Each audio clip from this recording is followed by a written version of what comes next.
welcome to Talking Travel with Wendy. Today's guest and my sweet friend is Vicky Turbak. Vicky, welcome. Thanks so much for being here today.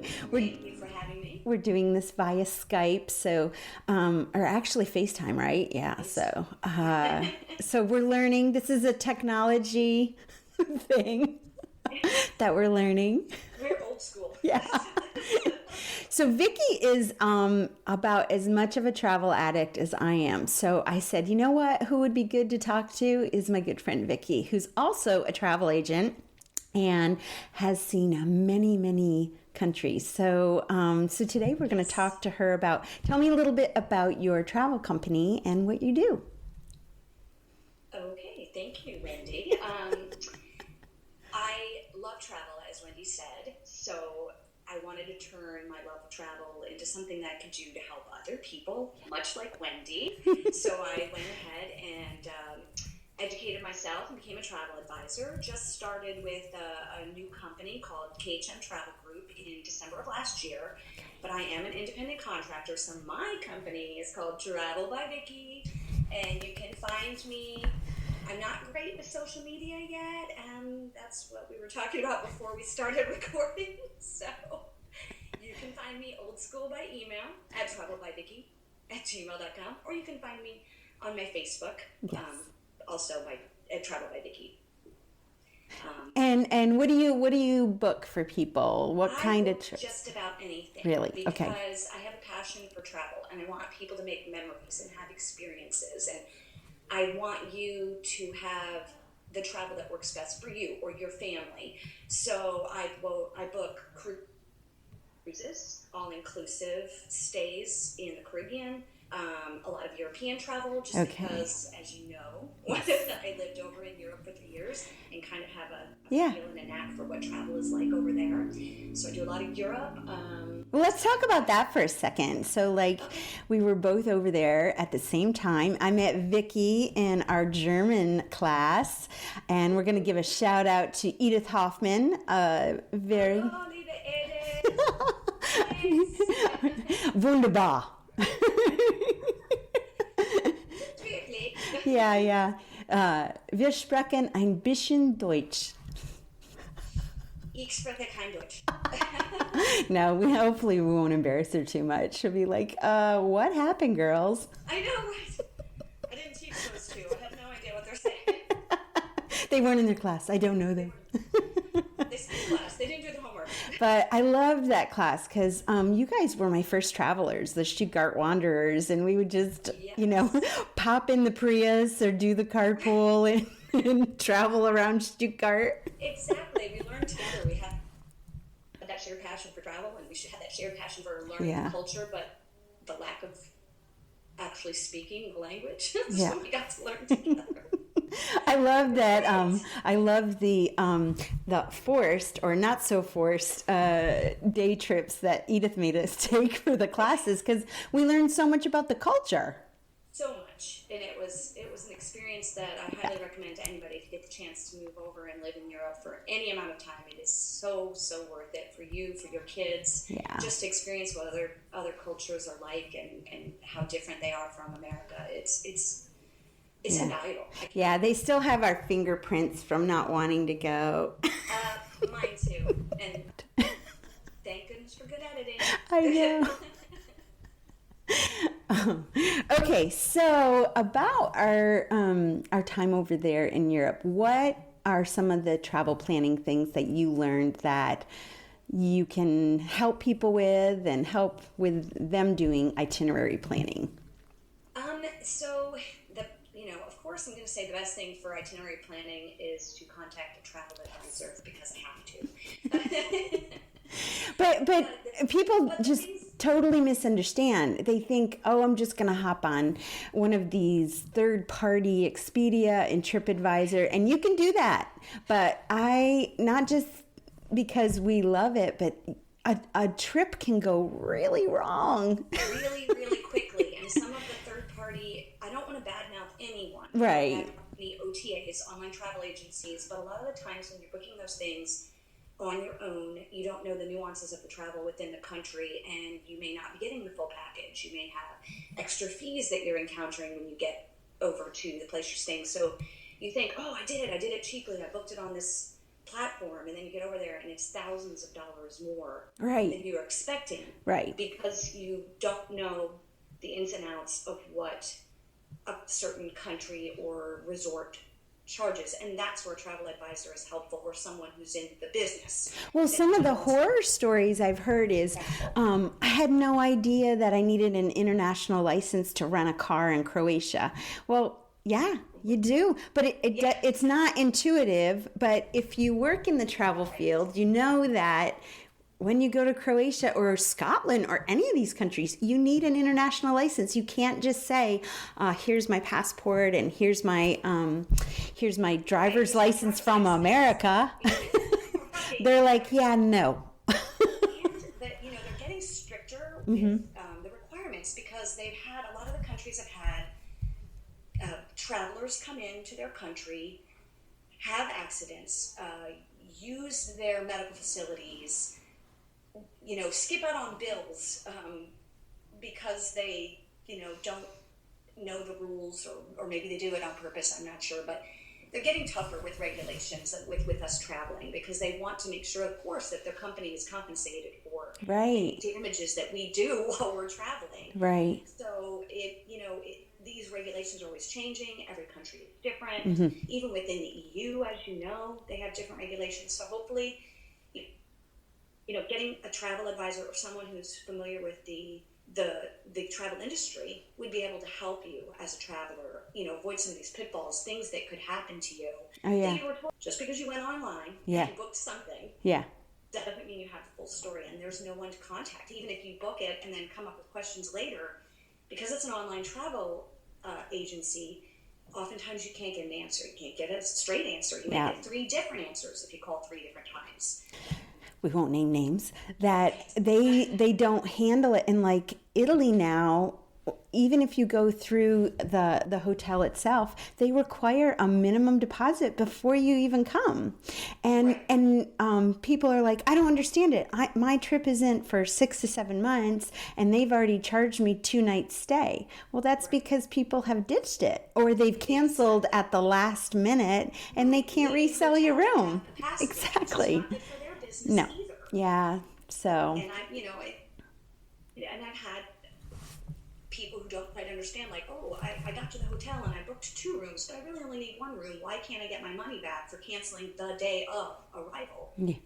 Well, because it's a business, and now they can't rent that room out, so they expect you to pay for what you've booked. Yeah. So anyway, I didn't really answer your question. You said, what did I learn? Travel in Europe. And what I learned is, I know in America a lot of times we have this idea that waiting till the last minute is the way to get the bargains and the deals. And I learned that in Europe that is absolutely not true at all. It's almost the worst, or the opposite. The longer you wait, the higher the price you pay. Right. So if you're not a planner and you do like to wait till the last minute, I'm not saying you can't travel. You'll still be able to find something. You'll still be able to find affordability. But planning ahead makes the most sense. Gets you the best bargains, the best availability, the lower price rooms, the better flights, as you know. Yeah. Flights go up the closer you get to travel. And flights can be pretty outrageous for travel in the United States. Within the country, it's so different from Europe. If you lived over in Europe, you can hop on a plane for $100 I know. round trip. In the U.S., you can't even get a seat for $100 no. on your plane. Have you ever, we have a new airline here, well, I guess it's not new, Frontier? Yes, it's not new. It's one of our, bargain airlines, like Allegiant Air. Ryanair. Ryanair overseas, EasyJet. Yeah. Even Eurowings. We just got it here in Huntsville, so like people are all excited. So it's new, it's new to Huntsville, but probably not new company. Yes, it's not new to the country. That is something important that listeners should know. There is absolutely nothing wrong with bargain airlines. A lot of people are worried about the security of the airlines. they have the same, they wouldn't be flying if they had really bad, safety records. I think I said security, safety records. It's not that they're cutting corners by being unsafe.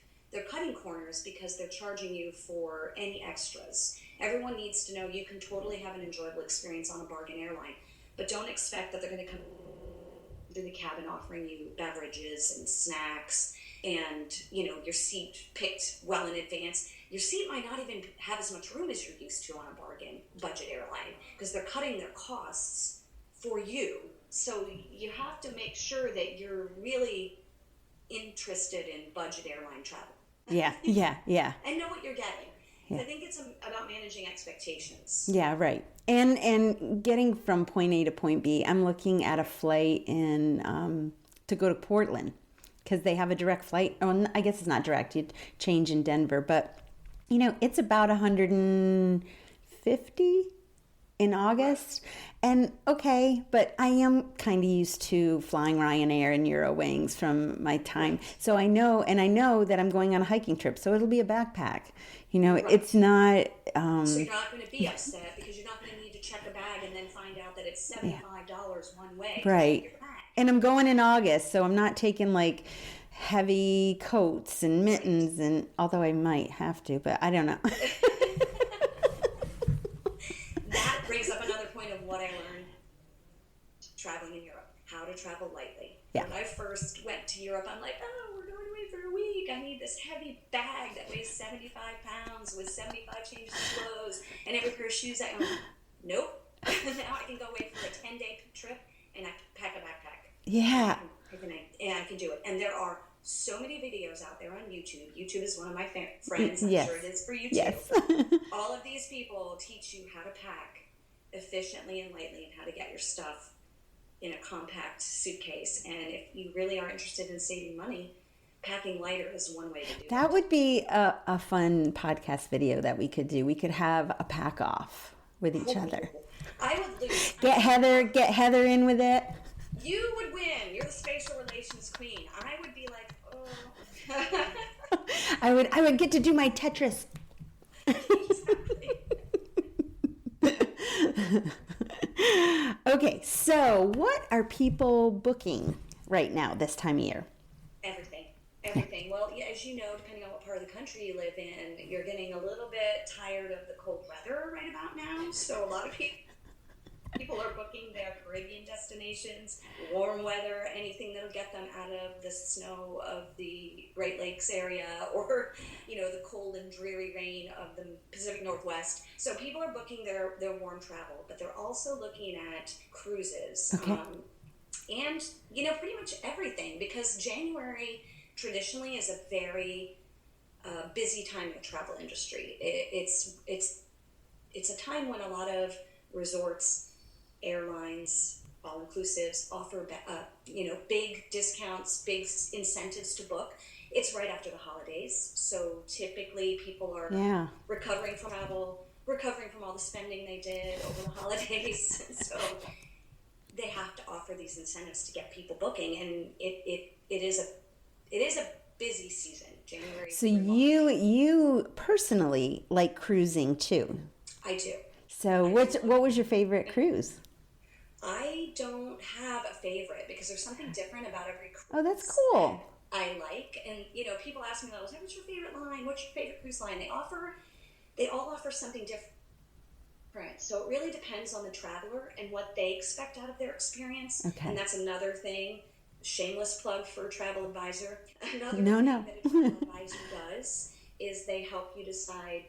They listen to you and they ask what it is you're looking for this experience. Right. They help you pick the best itinerary and the best cruise line to make sure you're having an enjoyable experience. I really had I just got back from a cruise a couple days ago, I guess 10 days ago. It was a New Year's cruise that I did because I wanted to experience a holiday cruise on the ships, because I know that a lot of times they really go above and beyond to make sure the celebration of the holidays are special. Yeah. So they did have a menorah lighting every night. Oh, nice. The ship. They had the Christmas tree, a huge Christmas tree lit up in the center. They did a a lot of partying for New Year's Eve. They did a balloon drop. Where'd you go? Where was it from?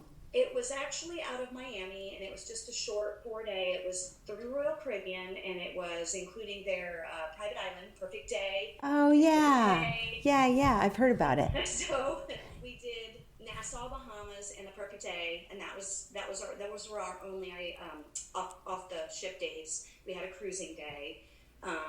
But the Bahamas was beautiful at that time of year. It was warm, nice. The beaches were nice. Perfect Day was good. I'm not here to support one cruise line. Yeah. But it was a very fun experience. So the weather was good. The weather was good. Was it crowded? No. Okay. I honestly thought statistically, the Christmas and New Year's cruises are the most packed cruises of the year. They also tend to be the most pricey of the year because they know families on holiday are going to book. This cruise, I think they said there were 4,200 of us on board, but that's something that I think the newer ships do well. They have designed the ships in a way that you can get a small city on there and never feel overwhelmed with people, because I love people, but I'm not a fan of crowds. Me too. You know, I'm the same way. When we took the Queen Mary over too, I was not excited to hear the number and the volume of people that were on the cruise. However, there were many times that I was walking between the decks, and I was the only person in the hallway. Exactly. And I have a picture of me on this particular ship, this class of ship. They have something called the Promenade, where the big Christmas tree is. Oh, they yeah. have a lot of bars and restaurants. It's almost like walking down a city street. Yeah. And I was sitting there enjoying my cappuccino, and I have a picture, and I'm literally the only person on the Promenade. I'm like, is anyone else on this ship? Well, and I know you probably did it, because I did it, and we're so much alike. But we found our favorite bar, we found our favorite bartender, we found our favorite window. And if he saw us coming, or he would ask us when we were coming, we would get the window with our favorite bar and our favorite bartender. So, every day we had this kind of rendezvous in the Scottish bar. What a surprise! We also frequented the Irish pub on our ship as well. But yeah, you do. I mean, as big as the ship is, it's not impersonal if you don't want it to be. If you want to blend in and you don't want to meet a soul and you don't want to talk to anybody, you can do that too. But you know us, we're chatters, so we pretty early on. Ships have really sort of started building up a wellness component to the cruises, because the millennials and the upcoming generations, they really like vacations that include wellness. And staying fit. If they're going to eat the cruise food, they want a place to, work out as well. Off. And usually the cruise gyms are very nice. They look out over the water, plenty of machines. They offer classes. They even have the track on board. Most ships, that's usually on an upper deck, so you can walk at your convenience, and you know how many laps equal a mile. And so there are ways to stay within your diet or within your usual routine, if you choose to. I'm with you though. I'm on vacation. Forget it. I'll go to the gym once to check it out. I'll go work out sort of just to say I did it. But yeah. And I would walk by it. Like, I knew where it was. Yeah, I was though devastated when we finally got here and I weighed in. So I thought, okay, next time maybe I need to visit a couple of times. Out. Thank God for stretchy pants. That's what cruises are for. It's overindulgence. So, what else can we chat about? What would you like? I don't know, but I can talk about just anything. So throw something out. A lot of people. I will say one other thing about cruises. A lot of people are worried and concerned, especially with current climate issues, that cruise lines are very not eco-friendly and not doing the most that they can for sustainability, but they totally are. Each cruise line, I've read up on what they're doing to be more eco-friendly. They've all gotten rid of plastic straws. There will be no plastic straws on a cruise ship. anymore. They use biodegradable ones. A lot of people don't like those because they do kind of disintegrate in your drink if they're there for a while. But, as a travel advisor, I sometimes give out metal straws, which are easy to purchase on Amazon. Yeah. Well, I have found the millennials love those anyways. They do. Yeah. They're like, they're eco-conscious they're people. eco-conscious, and that might be something that I look at for this eco project I'm doing. Taking it with me across America. Yeah. And that's all right. Let's chat about that. So we'll chat about that too. And just to throw out that I read an article recently about Norwegian Cruise Line. They've become the first cruise line. Can't speak without. I need more caffeine. They're the first cruise line that got. See, I'm like, why did I prepare better? I don't know what I got.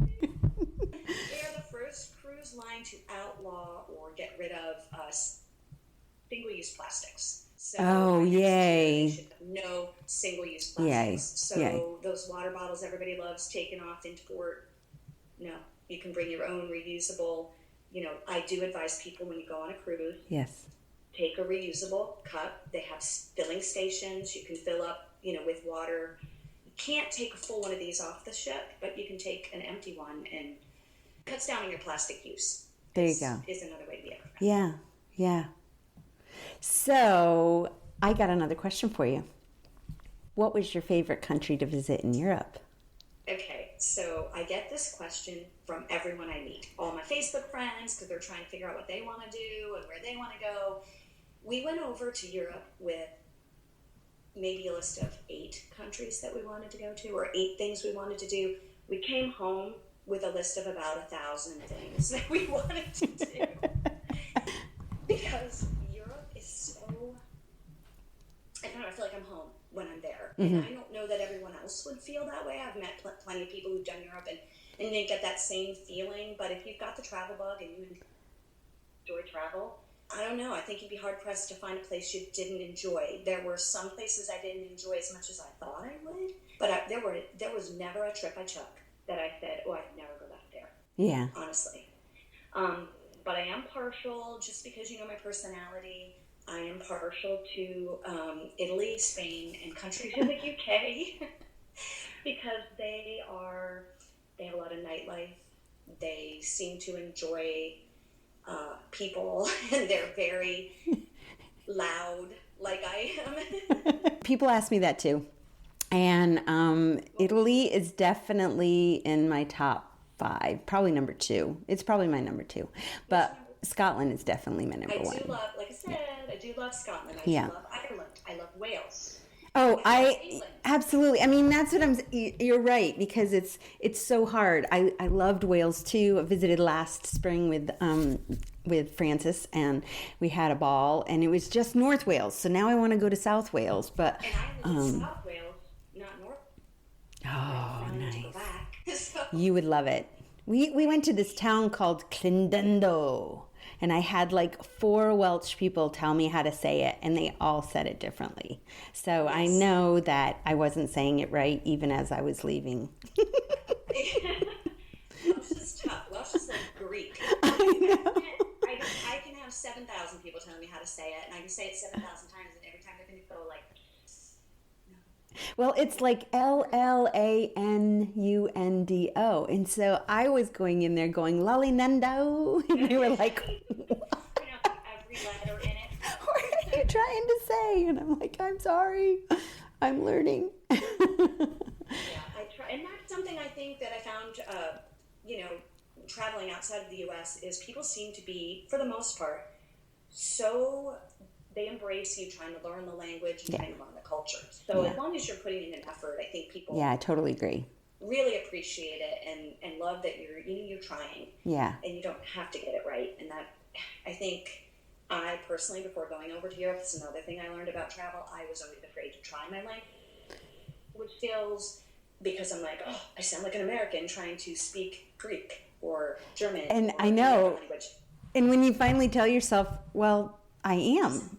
I am an American trying to speak Greek and German, and I don't have to be perfect, but to be respectful of the culture and its people. I think the effort to trying, and there's so many programs out there now. There's YouTube, like you were saying, channels that will help you, and and Duolingo and Babbel. Yeah, and, there's paid programs, so you can pretty much and that's another thing when you're traveling overseas or traveling to a country where you don't speak the language.